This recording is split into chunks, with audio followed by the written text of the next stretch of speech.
Hey guys, welcome back to my channel, and today I'm going to be talking about Better Call Saul, Series 6, Episode 4, Hit and Run. Sorry I didn't do this last night, but I was working, and then I watched it really late, and I was just tired. You know how it is, guys.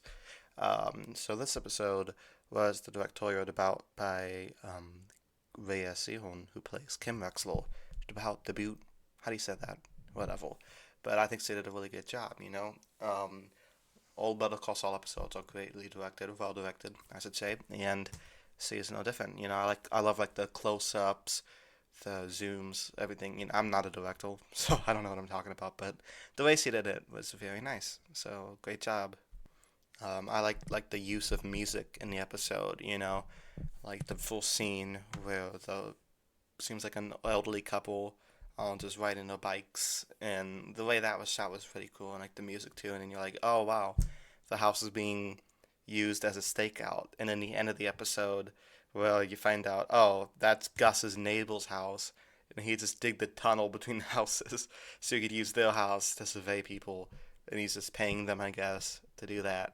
That's hilarious, and a twist like I didn't exactly see coming, which is funny. But most of the focus on this episode was on Jimmy and Kim. Last episode was more focused on Nacho. This one's more focused on Kimmy and Jim. So I think that while last episode was a huge, big climactic thing, this one was much slower and more of setup, which is good. It doesn't have to be crazy every week. So the first whatever minutes of the episode, maybe first 5 minutes of the episode, are absolutely hilarious. It's where Jimmy dresses up just like Howard, spray tan, wig, everything. It's really funny.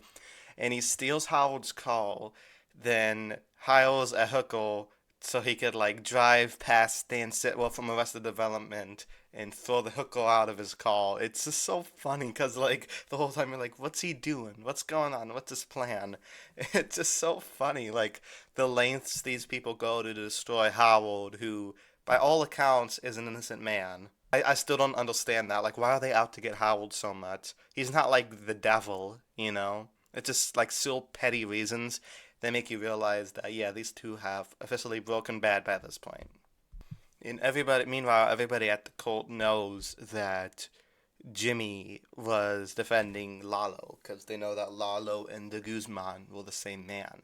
And that prosecutor from season one, Jimmy's like, well, you can't prove it. And the prosecutor said, there's a difference between proving and knowing. That was a really good line, I might use that someday. But it has a positive side for Jimmy because everybody knows that he defended Lalo and got Lalo off. Now that means that all these criminals want to work with him. And there's a funny scene with them all in the nail salon, and the nail salon's lady's like, okay, this is too much, get out of here. And Jimmy sees the mini mall, which will be his office in Breaking Bad, of course, and that sets up a lot of stuff. And Kim's like, yep, that'll do it. She's kind of pulling the whole strings into making Jimmy into Saul, which is a nice angle because we always thought that Kim was the mole central to Jimmy, but now it seems like the opposite. She's actually pushing him to break bad father, which is really interesting take the show's going on. This show, along with Breaking Bad, has always been good at having big plot twists, or you're not able to see where it's going, but then you think about it and you're like, well, that makes a lot of sense, unlike The Last Jedi. There's a huge scene in this episode, which I think might be the best scene, where Kim meets Mike for the first time. And I like how you hear his voice before it cuts to him, and it's like it's Mike because the voice is so iconic. And the whole episode, she's paranoid that the cops are following her, and Mike's like, "It's okay. I got guys to watch those guys, so it's all good, man." And he tells her that Lalo is actually alive. So now Kim is super extra paranoid. And Kim usually doesn't show weakness in front of everybody, but Mike got to her.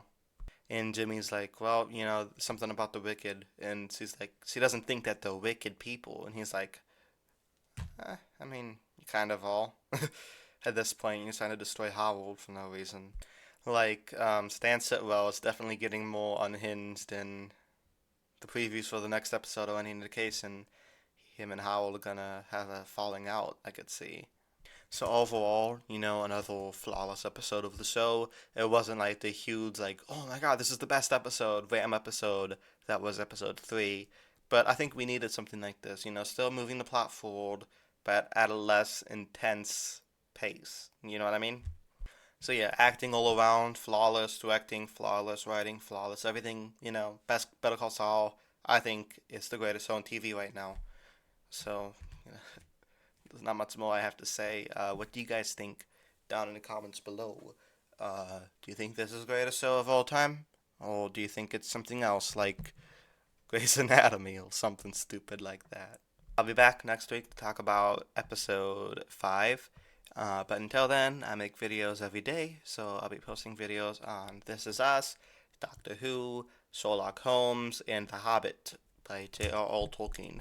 So if you're interested in any of those, then let me know. Then subscribe, and until then, peace.